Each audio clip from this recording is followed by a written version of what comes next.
টাকা থাকলে সবাই আপন, না থাকলে যেন কেউই চিনে না। একবার ভাবুন, সত্যি কি আমরা এতটাই বদলে গেছি? টাকা থাকলে আপনি অনুষ্ঠানের প্রধান অতিথি, টাকা থাকলে তুমি গ্রামের প্রধান ব্যক্তি, টাকা থাকলে তুমি সমাজের সেবক, আর টাকা না থাকলে তুমি অবহেলিত এক লোক। টাকা থাকলে তুমি বউয়ের চোখে সেরা স্বামী, টাকা থাকলে তুমি সন্তানের চোখে সেরা বাবা। যার কাছে টাকা নাই তার কাছে কিছুই নাই। যারা বলে টাকা দিয়ে সুখ কিনা যায় না, তারা কখনো টাকার অভাবটাই বুঝে না, কখনো কষ্টেও পড়ে নাই।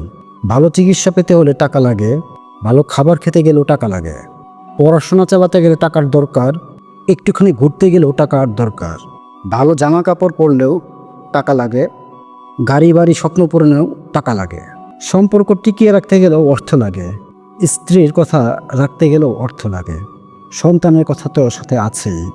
একদিকে হরিণ দৌড়ায় 13 হাত, আর বাঘ পিছনে ছুটে 12 হাত, কিন্তু হরিণ পিছন চায়, বাঘকে দেখে ভয় পায়, এই বলেই সে ধরা খায়।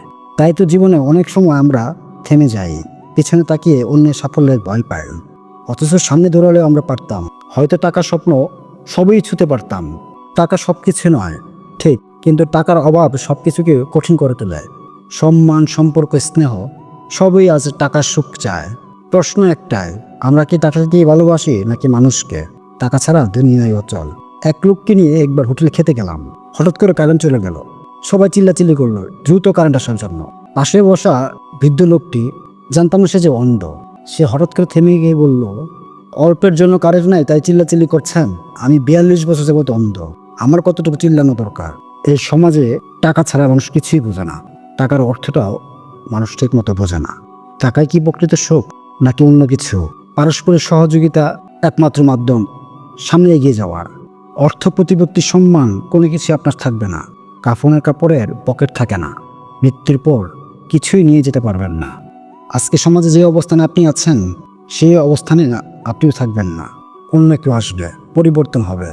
অর্থ দিয়ে মাপকাঠিও সমাজেই চলে, সমাজের বাহিরে আপনি অর্থ দ্বারা কিছুই হয় না।